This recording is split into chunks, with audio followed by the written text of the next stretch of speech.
warahmatullahi wabarakatuh. Selamat sore, saya Rini Dama. Dan saya Rendo Doli, bertemu lagi di acara Wadayo.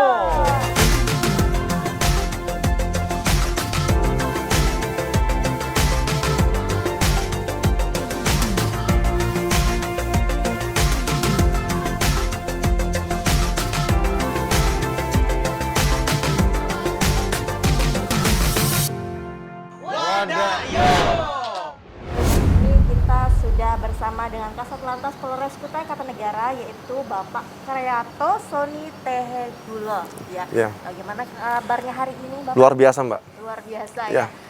Kalau boleh tahu, sebagai Kasat Lantas itu sudah berapa lama menjabat, Pak? Saya menjabat sejak Minggu ke-4 Juni 2020. Saya sekitar 9 bulan, Mbak. Ya. Pertama kali tanggapannya mengenai Kutai Kartanegara gimana? Saya cukup kaget dengan Kutai Kartanegara karena kalau di luar kan Kabupaten Kutai Kartanegara ini termasuk kabupaten dengan tingkat ekonomi yang cukup tinggi, bahkan di tingkat nasional ya. Tetapi ketika saya sampai di sini, saya melihat justru lebih pada masyarakat yang tradisional ternyata. Tidak sehiruk pikuk kota-kota lainnya yang pernah saya lihat. Mungkin itu akibat mungkin ada beberapa kota di sekitar yang sudah berkembang pesat seperti Samarinda, sehingga masyarakat di sini lebih memilih untuk menjadikannya sebagai tempat tinggal, tempat bekerja. Sementara untuk pengembangan usaha dan lain sebagainya itu difokuskan di Samarinda. Nah, kemudian yang kedua yang saya agak unik juga, dalam pelajaran kita dulu kan namanya Kerajaan Kutai Kartanegara itu kan kerajaan Hindu tuh. Masih ingat kalau masih ingat dinasti Salendra segala macam ya. Ternyata di sini ada kesultanannya, namun ternyata orang Kutai itu lebih kepada memeluk agama Islam. Yang itu jauh berbeda dengan pelajaran dulu kan, saya pikirkan wah Kesultanan Kutai itu kemungkinan Hindu juga. Nah ternyata ada juga karakteristik seperti itu. Nah itu ya yang banyak hal yang unik lah di sini. Di Kaltengnya ada berapa lama, Pak? Di sini saya sudah 3 tahun ya, dari 2018. Ya, sebelumnya saya di Maluku Utara. Kebetulan dulu saya dinas pertama itu di Jawa Timur, Mas. Jadi 8 tahun di Jawa Timur, kemudian saya ikut sekolah di Jakarta, ikut PTIK. Karena saya ranking, akhirnya saya harus mengabdi ke daerah timur di Maluku Utara, di Ternate dulu. Di Ternate berapa lama? Saya di sana jadi Kapolsek setahun setengah di Ternate, Maluku Utara. 1,5 tahun ya. Baru pindah ke Kalimantan Timur. Dan akhirnya sekarang berada di Kutai Kartanegara. Ya, jadi Kasat Lantas. Tapi sebelumnya juga sudah di Satlantas, Pak, maksud saya. Iya, selama saya 3 tahun di Kalimantan Timur ini, kebetulan saya selalu berada di fungsi lalu lintas. Jadi dulu saya pernah di Kanit PJR Lantas, di Direktorat Lalu Lintas. Saya juga pernah menjadi Kasih SIM, Kepala Seksi SIM, Direktorat Lalu Lintas. Lalu saya sempat ke Samarinda, jadi Wakasat Lantas. Ya, Polresta Samarinda. Kemudian saya kembali lagi ke Direktorat menjadi Kepala Seksi STNK. Baru kemudian saya jadi Kasat Lantas Kukar. Berarti sudah hatam sekali. Iya. Itulah tadi katanya bahwa Bapak ini ranking ya, di mana-mana menjadi ranking. Prestasi. Amin. Ya. Nah, ini Pak, kalau ngelihat perbandingan ya, kita intermezzo dulu ya mengenai kegiatan Bapak di Satlantas ini. Kalau ini kan kita masih masuk dalam masa pandemi ya. Apa sih yang berubah selama masa pandemi ini di Satlantas terutama? Yang paling berubah itu adalah penerapan protokol kesehatan hampir di setiap fungsi pekerjaan kita. Kita kan punya namanya itu sesuai dengan tugas pokok Polri, itu ada tugasnya penegakan hukum, pemeliharaan Kamtibmas, dan pelayanan kepada masyarakat. Penegakan hukum ini seperti tilang. Nah, tilang ini karena masa pandemi ini kita sama-sama tahu kondisi ekonomi masyarakat itu menurun semua. Jadi penegakan hukum melalui tilang itu benar-benar diminimalisir atau ditekan. Jadi kita berusaha untuk tidak menggunakan tilang ke masyarakat. Iya, saya juga ngalamin setahun belakangan ya berarti. Iya. Ya, jadi kita lebih menggunakan namanya surat teguran. Oh, sistemnya berubah. Ya, menegur masyarakat. Itu dampak di penegakan hukum. Kemudian di Harkamtibmas, melihat pemeliharaan Kamtibmas, kita sekarang lebih berfokus kepada kegiatan untuk pengawasan protokol kesehatan. Jadi kalau dulu kan kita fokusnya ke titik-titik black spot kecelakaan, kemudian titik-titik pelanggaran lalu lintas, kemudian titik-titik balapan liar. Nah, seiring dengan pandemi COVID ini terjadi penurunan volume kendaraan di jalan yang juga berdampak kepada menurunnya kecelakaan meniadakan, bahkan kalau di Kukar tuh meniadakan kemacetan, kecuali bila ada pohon tumbang. Kemudian untuk balapan liar pun aktivitas anak-anak yang suka balapan liar juga menurun. Nah, itu signifikan angkanya? Lumayan Mas, lumayan itu mungkin turunnya itu mungkin sebelum masa pandemi itu hampir sekitar 40%. Terkhususnya untuk di bidang untuk masalah kecelakaan lalu lintas. Nah, yang ketiga masalah pelayanan itu kita kan menyelenggarakan pelayanan publik itu ada dua, pelayanan SIM dan pelayanan Samsat. Ya. Nah, dampak pandemi COVID ini membuat kita itu pertama menerapkan protokol kesehatan dalam melaksanakan pelayanan. Seperti anggota kita itu menggunakan face shield. Terus kemudian setiap masyarakat yang memasuki ruang pelayanan itu wajib diukur suhu tubuhnya. Terus kemudian penyediaan hand sanitizer dan sarana pencuci tangan hampir di setiap loket layanan. Nah, jadi itu juga banyak merubah. Ya, dan alhamdulillah kemarin pada waktu Hutlantas 2020 kan ada perlombaan tentang inovasi pelayanan SIM di masa pandemi. Tahun 2020. Ya, dan kita dapat juara 3 senasional kemarin. Juara 3? Senasional. Nasional. Juara 3 nasional ya? Ya. Itu Kukar? Kukar, Polres Kukar. Juara 3 nasional? Ya. Oh, saya baru tahu. Kalau nanti kalau Mas nggak percaya, kita punya piagamnya. Siapa tahu dia nggak percaya dengan polisi kan, Pak? Ya. Ini dalam hal apa nih, Pak? Juara apa? Lomba apa ini? Apa yang dilomba? Jadi itu adalah bagaimana upaya kita menerapkan protokol kesehatan untuk proses pelayanan publik. Kan seperti SIM ini kan tidak mungkin tutup. Sekalipun ini pandemi tidak bisa tutup. Kenapa? Karena ada beberapa pekerjaan atau profesi yang salah satu persyaratannya adalah memiliki SIM yang hidup. Kalau contohnya itu SIM tutup, otomatis orang-orang ini akan menganggur, tidak bisa bekerja. Nah, kemudian ada beberapa juga yang membutuhkan itu untuk perjalanan. Contohnya mungkin ada anak-anak sekolah yang hendak merantau, atau mungkin ada orang-orang yang hendak berusaha untuk bisa contohnya menjadi sales atau bagaimana, dia butuh SIM semua. Intinya SIM itu vital lah. Vital. Nah, itu loh. Jadi kita harus menyelenggarakan penerbitan SIM, tetapi kita dituntut untuk menerapkan protokol kesehatan. Berinovasi. Nah, jadi itu kita bisa juara itu karena pertama kita melakukan perubahan menyeluruh dalam seluruh SOP. Jadi penerapan protokol kesehatan kita masukkan dalam setiap SOP pelayanan. Kemudian kita juga memperketat masalah penerapan protokol kesehatan di anggota kita sendiri. Setiap anggota yang ada indikasi baru berinteraksi dengan dengan pasien COVID atau orang yang positif COVID, itu pasti akan kita lakukan isolasi dan langsung kita swab. Sampai hasilnya keluar, dia tidak boleh masuk kantor. Itulah inovasi yang dilakukan. Ya. Akhirnya juara 3 lah. Juara 3. Ya, karena gini Mas, kalau kepercayaan publik kepada kita penyelenggara pelayanan itu hancur, itu otomatis akan merusak sistem pelayanan kita. Jadi kita harus lebih disiplin kepada personil kita daripada kepada masyarakat sebenarnya. Akhirnya bisa memberikan Ya. pelayanan yang prima. Nah, sekali. Wih, saya baru tahu 2020. Tapi itu setiap tahun, Pak. Itu untuk masalah inovasi di masa pandemi itu khusus tahun kemarin, karena kan baru. Tetapi kalau tiap tahunnya memang ada perlombaan inovasi untuk lalu lintas. Ini kan untuk terus meningkatkan untuk masalah pelayanan publik kepolisian. Oke. Cukup menarik, Ibu Rini, tapi tidak terasa waktu kita agak sedikit terkejar ini. Ya. Cuman sebelum kita lanjut ke sesi 2 untuk membuka nanti ke sesi 2. Oke. Kebetulan saya juga warga di sini ya. Saya mendengar seorang maaf saya panggil Pak Gulo, boleh? Ya, boleh. Pak Gulo ini rupanya selain sebagai pelayan abdi masyarakat, ternyata dia juga seorang yang suka sama kesenian. Ya. Nah, ini mungkin nanti kita bahas di sesi 2 ya. Kalau saya dengar sudah kemarin ada bikin program ya, Pak, di sana. Itu baru. Kalau kemarin saya dengar kayaknya termasuk yang baru ya. Ya. Kemarin ada bikin film juga. Ya. Kemudian ada podcast ya baru-baru ini yang terakhir, dan itu sebelumnya belum pernah dilakukan. Belum pernah. Itu menarik. Jangan-jangan dia lebih ahli lagi ya mengenai perpodcastan ini gitu ya. Atau mungkin kita boleh tanya-tanya sedikit nih sebelum kita geser. Masih sempat kan ya? Masih sempat? Oke. Ya. Kita tanya dulu. Pak, podcast itu udah berapa lama? Atau idenya dari siapa? Itu jadi gini, ketika dunia media sosial itu sudah mulai berkembang, saya kan kebetulan memang lama di lalu lintas ya. Berita yang muncul itu selalu masalah, mohon maaf ya, polisi lalu lintas meminta-minta uang di jalan. Terus kemudian emak-emak mencakarin polisi lalu lintas.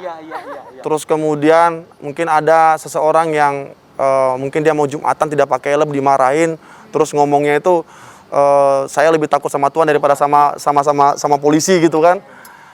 Itu saya kadang-kadang prihatin ya. Prihatinnya kenapa?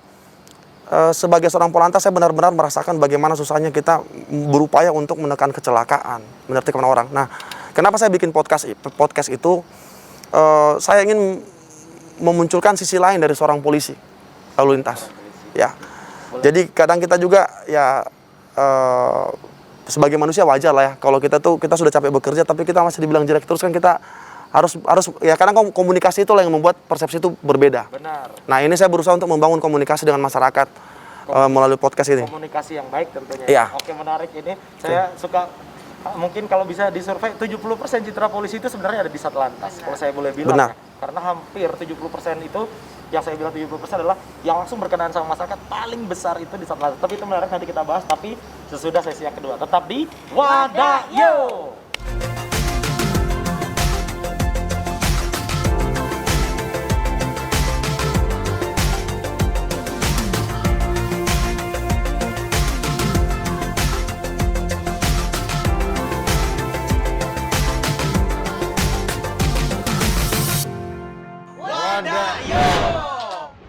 Oke, baik, Bapak tadi kan sudah membahas soal dunia perpodcastan yang sudah digeluti Bapak gitu ya. Benar. Nah, kalau boleh tahu apa aja sih yang udah dibahas di podcast tersebut? Cukup banyak ya kalau di podcast yang kita sebut dengan Dilan atau Dialog Lalu Lintas ini. Jadi kita sudah membahas masalah internal kepolisian dulu. Memang kita fokus di awal ini. Jadi mulai dari masalah Regiden Ranmor dan pengemudi yaitu Samsat, SIM. Kemudian kita juga sudah bahas masalah kecelakaan lalu lintas. Kita juga sudah membahas masalah turjawali atau polisi yang suka patroli jalan dan nilang itu. Kemudian kita juga ada mengangkat masalah program-program lalu lintas ke depan di sana. Jadi seperti persyaratan-persyaratan untuk membuat BPKB hilang, STNK hilang, semua sudah kita bahas di sana dan bagaimana cara untuk mengurusnya. Jadi mulai dari persyaratan dan prosedur itu kita kemas dengan program yang juga ada, namanya itu tutorial lalu lintas. Jadi Dilan ini sebagai tempat dialognya, tutorial ini sebagai petunjuknya nanti. Jadi setelah mengikuti dialog lalu lintas, orang bisa belajar dari tutorialnya. Programnya Dilan ternyata. Iya. Tadi aku mau nanya nyari milih Apa tadi? Apa gitu. kepanjangannya tadi, Pak? Dialog lalu lintas. Dialog lalu lintas. Keren ya. Iya. Ini apa?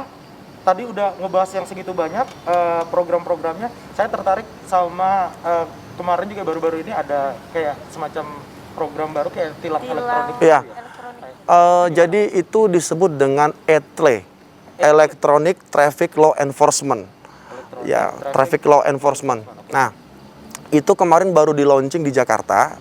Untuk tahap 1 itu ada 9 Polda dan Kaltim belum masuk. Tapi nanti tahap 2 pada tanggal 24 April 2021 itu akan di launching tahap 2 dan itu Kaltim masuk. Dalam arti mulai April nanti itu seluruh Kalimantan Timur akan menerapkan tilang elektronik. Menyeluruh. Seluruh Kalimantan Timur. Mulai tanggal 24 April. Karena itu 24 Aprilnya disosialisasikan, bukan? Bukan, dilaksanakan. Karena ETLE ini bukan hal yang baru. Di kota-kota besar seperti di Metro, di Jakarta, kemudian di Surabaya, di Bandung, itu sudah lama dilaksanakan. Sudah lama ya? Ya. Kemudian pada saat pergantian Kapolri, dalam program presisi itu ada satu program yang utama yaitu modernisasi sarana prasarana kepolisian. Salah satunya adalah pemanfaatan teknologi dalam penegakan hukum. Pemanfaatan teknologi dalam penegakan itulah ETLE itu. Jadi nanti kalau ETLE itu begini, Mas. Itu nanti akan ada namanya kamera-kamera yang bisa mengidentifikasi pelanggaran. Jadi dia bisa mendetek ketika orang tidak pakai helm, orang tidak pakai sabuk pengaman, orang menggunakan handphone, dia punya sensor khusus. Tanpa operator. Tanpa operator. Dia nanti otomatis begitu menemukan pelanggaran itu dia langsung nge-record. Nah, setelah nanti di-record itu disimpan dikirimkan kepada operator back office. Tapi ini bukan operator yang record ya. Kamera itu secara otomatis akan nge-record kemudian dikirimkan ke operator back office. Nah, operator back office ini nanti akan melaksanakan kegiatan administrasi seperti mengecek data kendaraan, kemudian mengirimkan surat tilang kepada alamat kendaraan tersebut. Jadi ada operatornya memang, tapi operatornya hanya mengolah aja. Untuk yang nge-record pertama itu otomatis. Itu kameranya nanti diletakkan di beberapa titik. Di beberapa titik nanti. Jadi ada dua model. Nanti ada namanya ada yang model stasioner, ada yang model portable atau mobile. Kalau yang stasioner ini kemungkinan nanti akan kita taruh di depan pos Kumala yang pusat kota.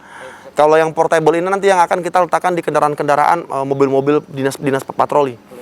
Jadi tidak akan ada lagi pengejaran polisi lalu lintas karena cukup maju cukup patroli melihat pelanggaran direkam, ya udah tinggal aja. Nanti tinggal tunggu surat tilangnya datang. Ini balik lagi kayak tadi yang saya bilang 70% citra polisi ada di lalu lintas. Ya. Mengurangin itu, karena kan jujur aja saya waktu SMA sempat trauma ya, maksudnya kayak sama Mas. Berarti dia pernah ditilang kayaknya nih. Iya, itu sempat membuat saya cukup takut untuk melihat bapak-bapak yang menggunakan baju Satlantas. Iya. Itu kan dulu. Kalau sekarang Polantasnya kan lebih cantik, lebih ganteng kayak saya. Iya, boleh. Tapi itu program tilang elektronik itu memudahkan atau menyulitkan? Untuk siapa dulu? Untuk pelaksana sendiri. Kalau kita untuk polisi malah senang. Kenapa? Kita tidak perlu ada kontak interaksi dan masyarakat lagi. Sama sekali. Jadi contoh saya patroli menggunakan mobil patwal. Ya, saya cukup patroli aja.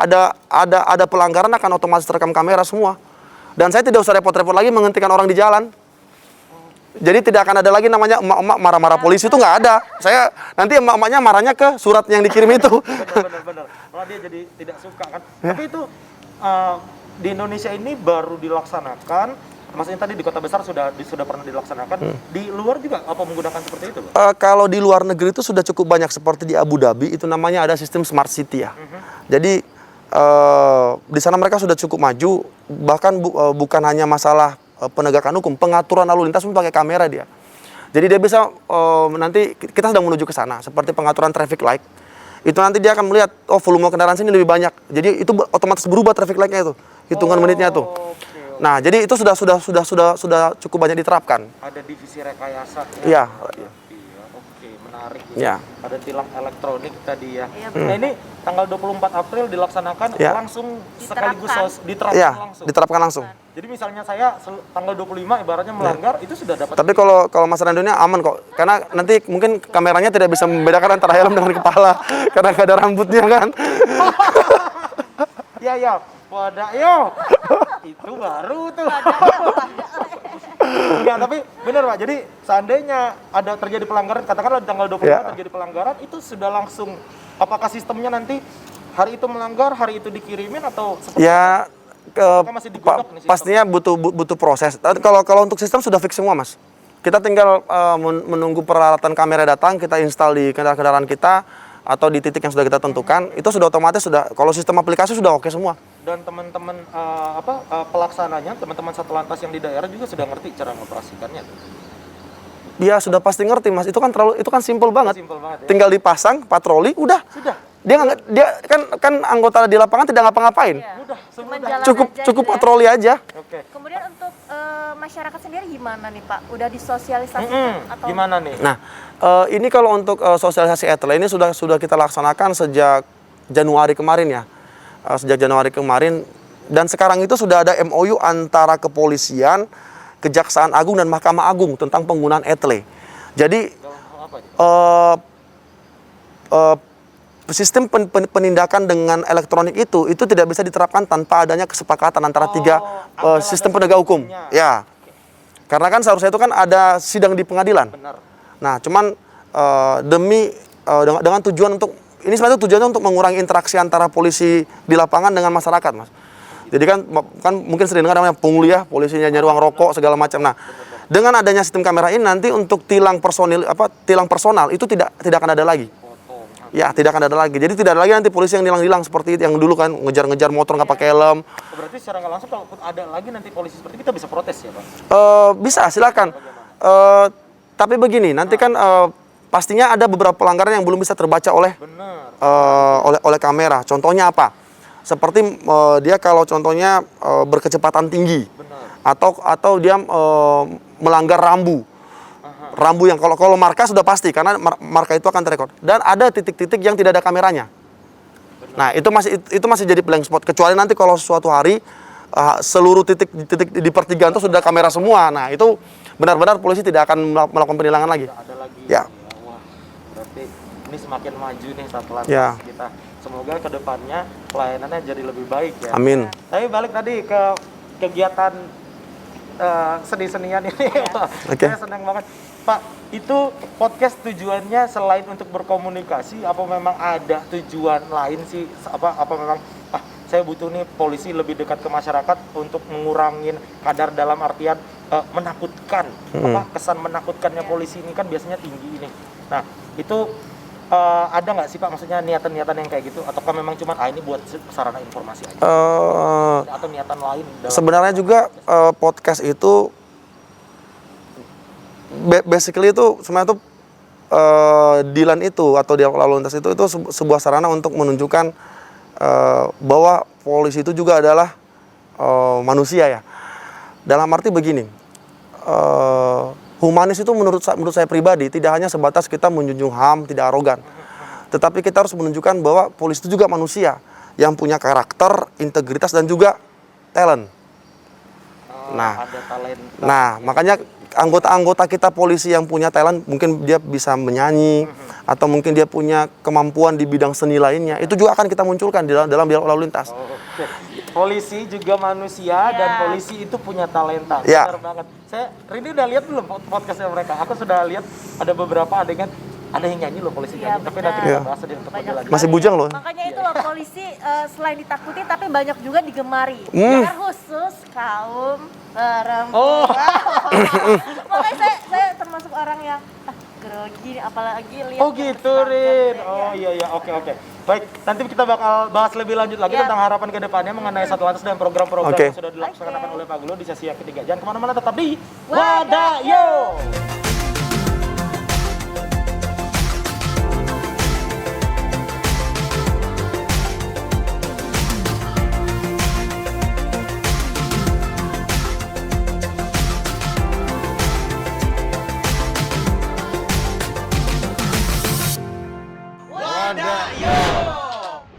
Oke, balik lagi nih.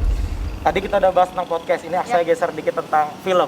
Baru-baru ini kita semua tahu ya, Satlantas lagi kejar-kejarnya nih di dunia digital media digital. Nah, kemarin ada rilisan terbaru film yang kerjasama sama komunitas film dengan Satlantas ya, gitu Pak. Nah itu ceritain Pak, kenapa kepikirannya untuk bikin film, kemudian podcast dan lain-lain yang itu kita bahas film dulu deh. Kenapa film Pak? Jadi begini ya, itu kemarin memang kita ada bikin film namanya berjudul Taika Kena Amai. Itu kita bekerja sama dengan East Borneo Film ya.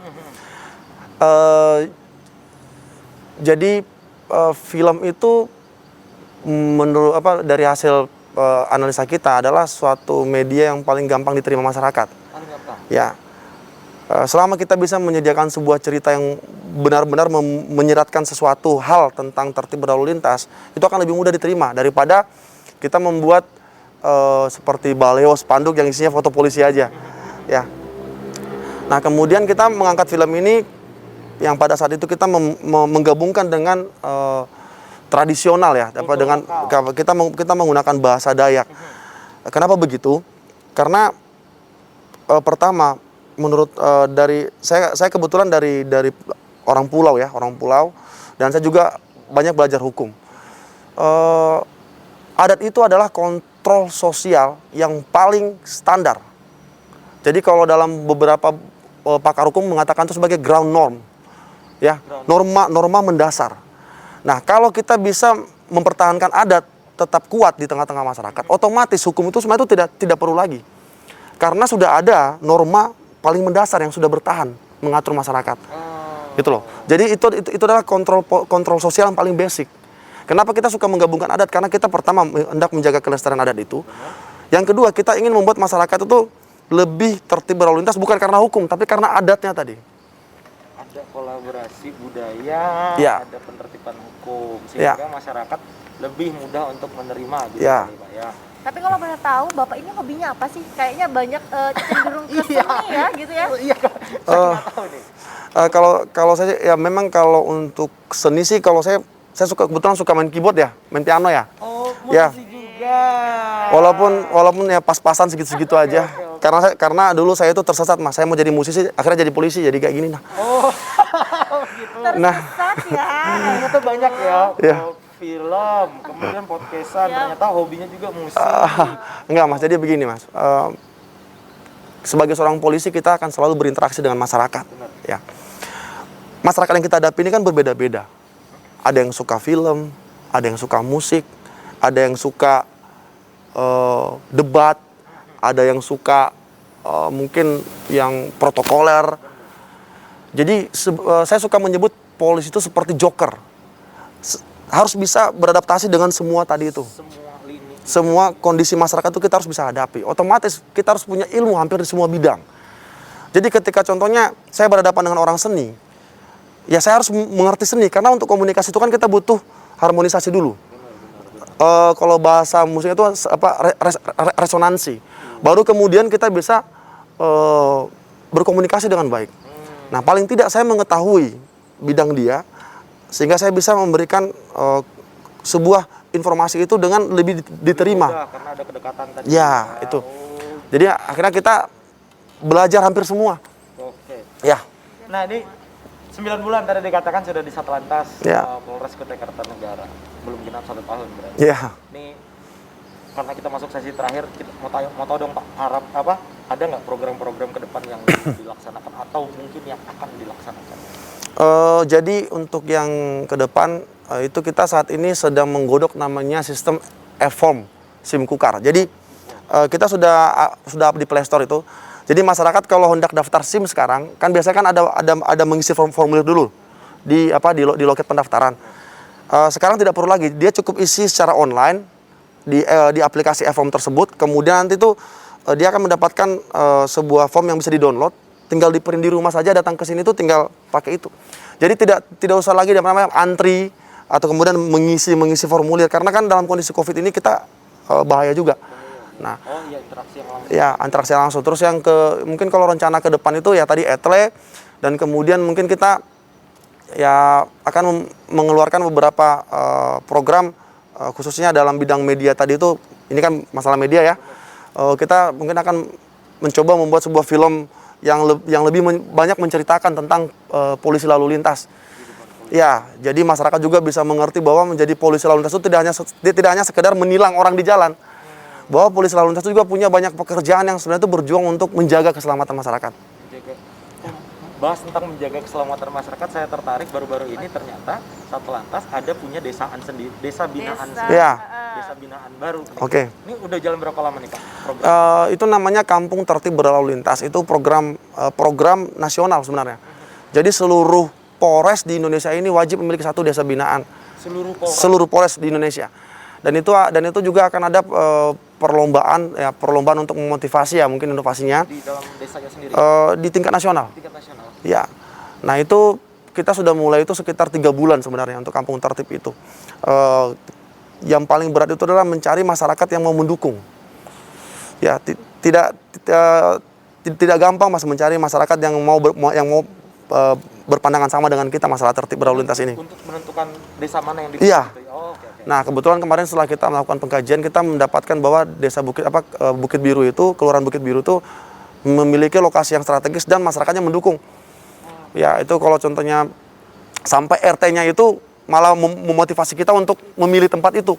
Oh, gitu Iya. ya, sampai sejauh itu. Dan Ya. saya kemarin sudah lihat loh, di sana itu ternyata di depan rumah itu mereka itu ngecat warna biru. Biru, ya. ya. Jadi kampung itu jadi benar-benar biru gitu. Iya, karena gini Mas, jadi saya punya sebuah wacana dan mimpi. Saya ingin program ini bermanfaat tidak hanya masalah lalu lintas kepada masyarakat. Jadi saya ingin memprakarsai melalui Kampung Tertib Lalu Lintas ini, memunculkan namanya tuh Kampung Wisata Bukit Biru. Jadi identitas akhirnya. Identitas, dan itu akan bisa membantu masyarakat. Ini nanti dalam waktu dekat kita rencana akan membangun Tugu Biru. Itu Ini Tugu. gak lama Pak Gulu bakal jadi kepala desa ya. Ya enggak, maksudnya kita sama-sama orang media ya. Benar. Untuk menjual sebuah lokasi, yang dibutuhkan adalah fotospot. Benar. Ketika sebuah fotospot itu ada, maka otomatis orang akan dan ketika orang tertarik itu akan datang ke sana untuk berfoto-foto di sana, dan tanpa sadar itu akan menjual lokasi itu. Benar. Nah, ini kita akan membuat sebuah namanya itu Tugu yang sebenarnya itu tujuannya untuk menjadi peringatan kecelakaan lalu lintas. Jadi kita akan mengambil beberapa kendaraan yang sudah lama tidak pernah diambil dan sudah tidak jelas, sementara sidangnya sudah selesai, kita akan gunakan sebagai bahan untuk membuat tugu. Nah, itu nanti akan kita cat biru semua. Jadi biar dia punya sebuah identitas Di desa itu. di desa itu. Selain identitas, ada monumen juga Ya. berarti nanti. Terus warganya juga ini dibina Pak, maksudnya dalam artian Ya. tertib lalu lintas itu. Iya, bahkan kita namanya ada program masyarakat peduli lalu lintas. Jadi ada saat ini 4 orang itu kita sudah memberikan pelatihan selama 2 hari. Masalah gerakan pengaturan lalu lintas, terus pengetahuan tentang lalu lintas. Dan di kampung tertib, mereka lah yang akan kita beri kewenangan untuk melakukan peneguran kepada masyarakat. Oh, ini kayak duta tertib Ya, seperti itu. Oke. Nanti paling kita melakukan pendampingan dan bahkan kalau ada kecelakaan di wilayah situ yang melibatkan warga setempat, nanti mereka yang akan kita dorong untuk menyelesaikan. Karena sudah dilatih, Ya. jadi tidak perlu lagi tuh anggota dari Satlantas yang datang mungkin gitu Pak. Ya, jadi pada prinsipnya gini, sebenarnya kan hukum itu adalah ultimatum remedium, upaya terakhir. Ya. Selama itu bisa diselesaikan antara masyarakat, kenapa kita harus hukum turun? Karena sistem hukum kita itu kan sebenarnya agak unik ya. Uniknya kenapa? Karena itu negara itu mengambil alih posisi korban. Jadi tidak ada penggantian kerugian kepada korban itu sangat minim. Nah, dan hukuman kepada tersangka itu adalah tergantung aturan hukum. Tidak mempertimbangkan kekerabatan antara korban dengan tersangka. Itu tadi yang negara mengambil alih posisi. Nah, jadi kita berharap masyarakat itu bisa menjadi polisi untuk dirinya sendiri. Nah, nanti itu kan tetap, jadi antara warga tetap akur, kerugian juga bisa digantikan dengan maksimal, dan ya masyarakat tuh saling menghormati jadinya. Keselamatan dan ketertiban masyarakat itu dimulai dari akar rumput. Ya, dari grassroots. Oke, tidak terasa sudah 30 menit kita Ya. ngobrol. Ini seru banget, sebenarnya banyak yang bisa dibahas. Tadi saya juga masih penasaran dengan sistem-sistem yang baru yang akan dilaksanakan. Tapi waktu yang memang harus ini. Jadi buat teman-teman yang lain mungkin kalau mau bertanya atau misalnya berkunjung atau melihat lamannya di YouTube, apa channelnya Pak? Di Satlantas Polres Kutai Kartanegara. Satlantas Polres Kutai Kartanegara. Instagramnya ada mungkin? Sama juga, Satlantas Polres Kukar. Satlantas Polres Kukar. Satlantas Polres Kukar. Oke, Ya. jadi buat teman-teman yang penasaran, tadi kita udah bahas ada film, ada podcast, bisa langsung datang ke sana, bisa lihat tuh program-programnya apa keren-keren banget. Oke, mungkin itu dulu Rin. Yaps. Terima kasih untuk Sama-sama. Pak Bulo ya, Iya. sehat selalu sukses. Maaf kita pakai waktunya Pak. Gak apa-apa, Mas. Oke pemirsa, sampai di sini perjumpaan kita di sore hari ini. Saya Rini Dama. Dan saya Rendo Doli, tetap di Wadayo.